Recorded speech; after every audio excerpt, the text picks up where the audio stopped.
Hi.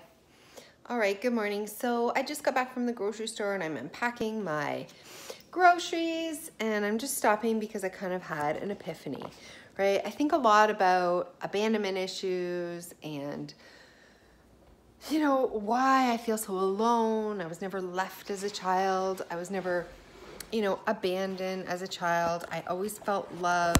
Oops, sorry. It wasn't like, I had, if I could get a tripod for this, I think we would all be laughing, but we are not laughing right now because there's no tripod. Okay, there we go. So anyways, I'm thinking about these abandonment issues and I'm thinking, I've never been abandoned as a child. I had a really good childhood. I was never, what is it? What is this deep emotional, feeling of being so alone? Where does it come from? This feeling that I'm all alone in this, all alone, lonely, just misunderstood, abandoned, these feelings, right? And I look back at my childhood and I really can't find that. And then a light bulb strikes on me and I think, oh my gosh, it's abandonment around the whole chronic health illness. So I want to talk about this a little bit. I want to talk about abandonment as it relates to your illness right now. So even if you don't know why you're feeling so alone or lonely and you feel like you need to be a recluse, you need to stay away from people, you need to not talk about your symptoms, you need to not tell them how you're feeling, you need to stop socializing, you can't deal with other people, for years and years and years and years and years, and I'm still uncomfortable answering this question. People will come up to me and say, hey, how are you? Random on the street, and your instinct, or you've always been taught to say great or fine or, how are you? And when you're sick, you just can't answer that question. It's like you feel something caught in your throat when you go to answer because you don't want to be a liar, but at the same time, you can't lay this down on people, some random person's feet who's just going, hey, how are you? And they're looking for the quick response that says great. So where am I going with this? So the abandonment issues by medical professionals and health professionals and family and friends when you're ill is enough to be a serious trauma and abandonment issues. So even if you were never left as a child, you were never put up for adoption, you were never, your needs were always attuned to and met, this can be a real shock as an adult.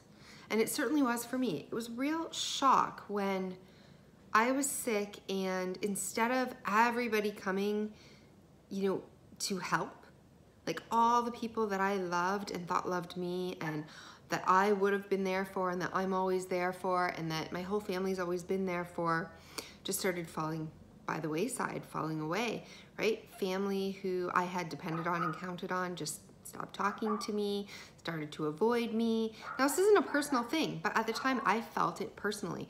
They probably thought, she doesn't really want to socialize anymore. She's really not the same. She's not feeling well. I don't really know what to say to her.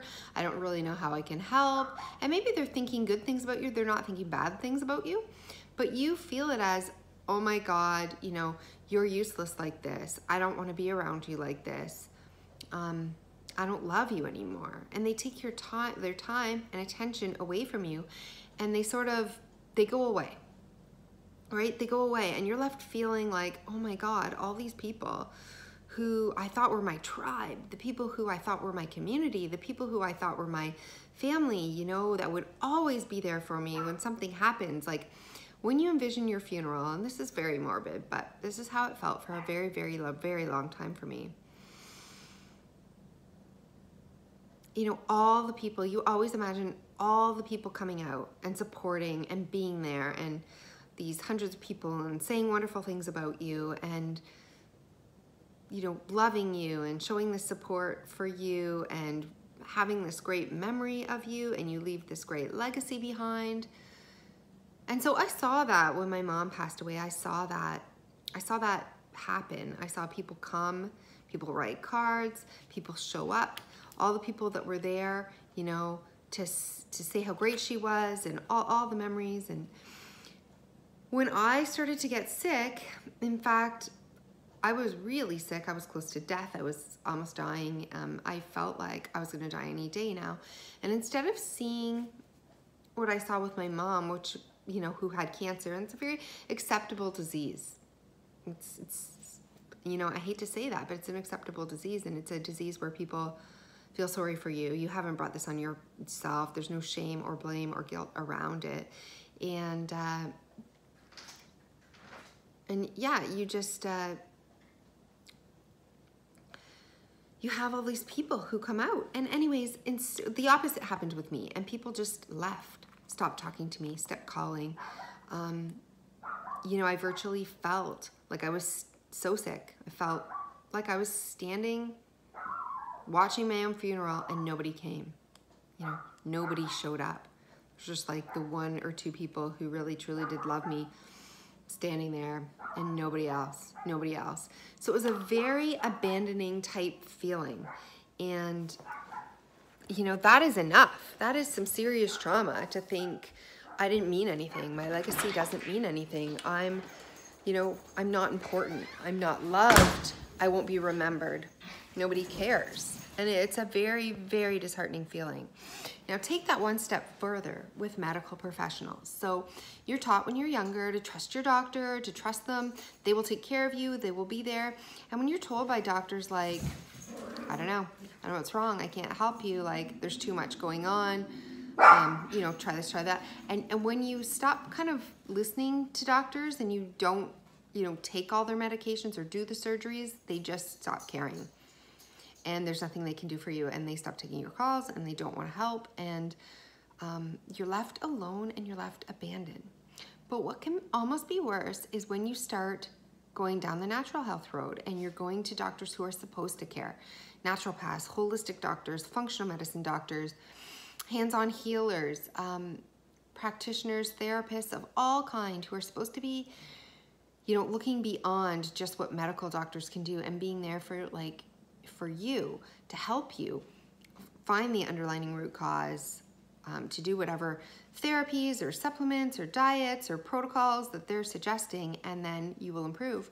But when you don't improve, and you go from this doctor to this doctor to this doctor to this doctor, and you realize none of them care. They're all abandoning you at some point in your protocol. It's like it's turned, even with the natural health, I mean, it's worse with medical doctors, but even in the natural health route, it's like after you follow their protocol for 3 to 6 months to a year and you're not getting results, they just stop helping. They just stop taking your calls. They just stop scheduling the appointments, or they just stop, you know, caring. And it's really disheartening when you put all your trust and hope into someone and you're like, this person is supposed to be different. This person is supposed to care. They're supposed to stick with me until we find it. And one by one by one by one, you realize they don't call 3 to 6 months to a year later. You know, they took your money, they're gone, and they don't really call to check in. They never cared about you as a client or a person, even though maybe that's how they said they did. And it can leave you with a serious, like, abandonment feeling, like, I'm on my own in this, no one cares. And not only that you feel like you're on your own, but nobody cares. Nobody can help me. Nobody wants to help me. I'm not worth it. No one's going to stick by me. No one checks in. Nobody calls. You know, doesn't matter if I live or die.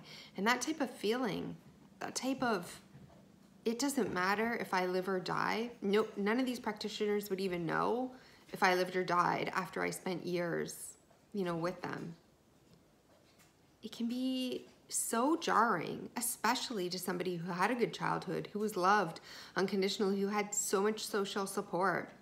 This can be a jarring trauma.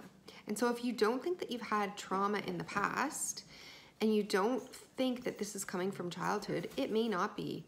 This is enough on its own to be such a jarring, contrasting trauma to how your view of the world and your view of how it's supposed to work, how it does work, and it's like your whole fundamental value system can crumble, right? Suddenly, all the people that you thought would come out of the woodwork are gone. The doctors who you thought you could trust are gone. All these health practitioners and gurus and and life coaches and psychologists and